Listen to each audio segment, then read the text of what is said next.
fucking sucked. What's up, guys? It's the Gabriel coming back to you after another painful F1 race. If you're a Ferrari fan, man, like, you just want to run and hide at this point. That was beyond embarrassing, beyond just humiliating from so many different ways. But we'll try to keep this review or my opinions a little less biased. But as you can tell after watching that, the disappointment is unreal. So, realistically looking at this weekend, I think we went into it kind of thinking Red Bull was going to have the upper hand, you know, especially after Ferrari struggles last year and the way their car is set up. You just kind of thought, you know, front limited, Ferrari, the way their tires are, yeah, they might be fast in qualifying, and, you know, Red Bull was going to have a better race car. But there was hope. The way that they started off, you know, Leclerc got pole yesterday, awesome lap, awesome teamwork. You know, Sainz taking the engine penalty, kind of just towing Leclerc along in qualifying. I still think he would have had pole regardless by probably less than a tenth if you were looking at the traps or whatever. But either way, Ferrari, you know, put it together. Leclerc had a great lap in qualifying to get the pole. And, you know, on to today, got a great start. And he weathered the storm. We had hope for those first, like, 10 laps or whatever. I'm like, whoa, shit, man. Verstappen killed his tires, you know, following too close. Couldn't even really get a move going. And, you know, as the race was progressing, Verstappen pits. And he was closing the gap a little bit down under the pit window.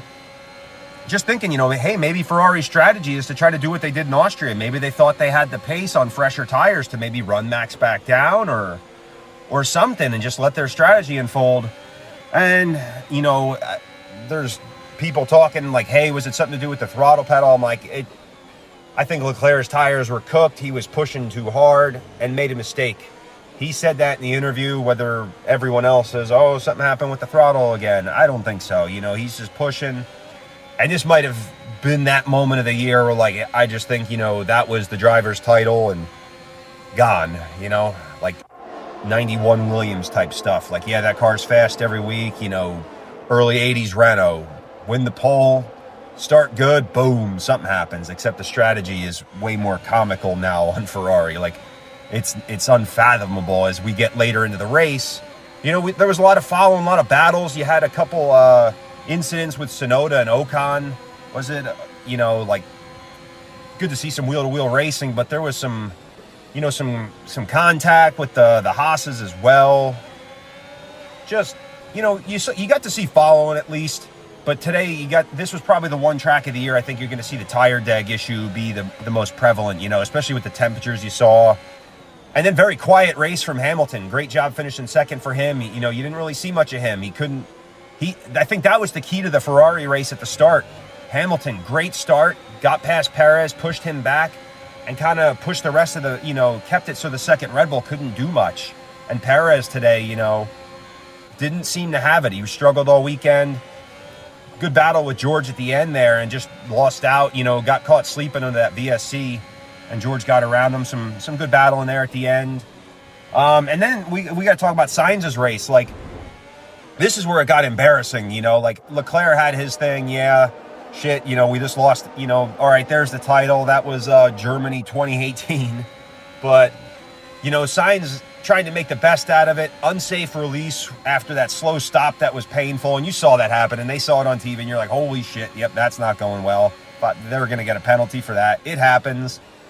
And then he's out on the mediums for that long, and it's like, he's got the pace, just stay out. And they're like, the indecision. I feel like Sky Sports is just playing these radio messages at even worse times to make it look that much worse for Ferrari. It's their fucking Sky screwing over Ferrari more so, but the goddamn, the indecision on the pit box from them. What the fuck? Like, yeah, you got stuck out on the mediums, but you still have the pace. You get around them. Like, try to at least pull clear. But, you know, is Ferrari saying, oh, box, you know, we'll get you back up to 5th place to steal that fastest lap point away from Verstappen in the hopes that Leclerc can still do something.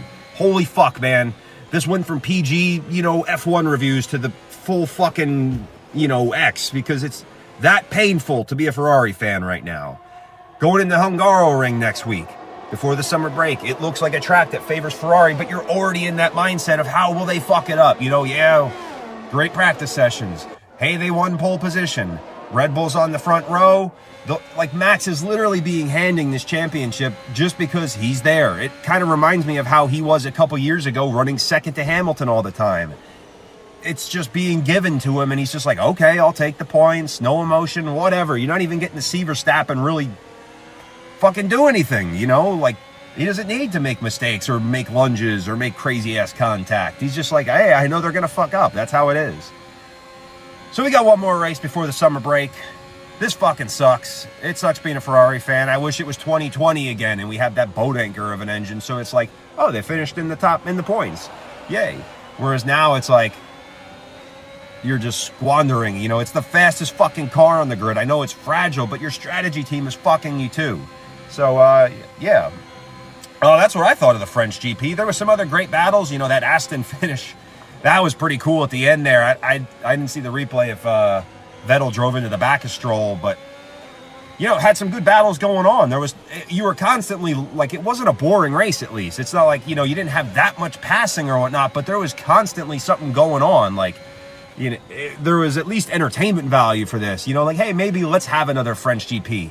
I feel like it's a fun track to race in The Sims. It's a cool driver's track, but, like, man, just visually, it's fucking horrible.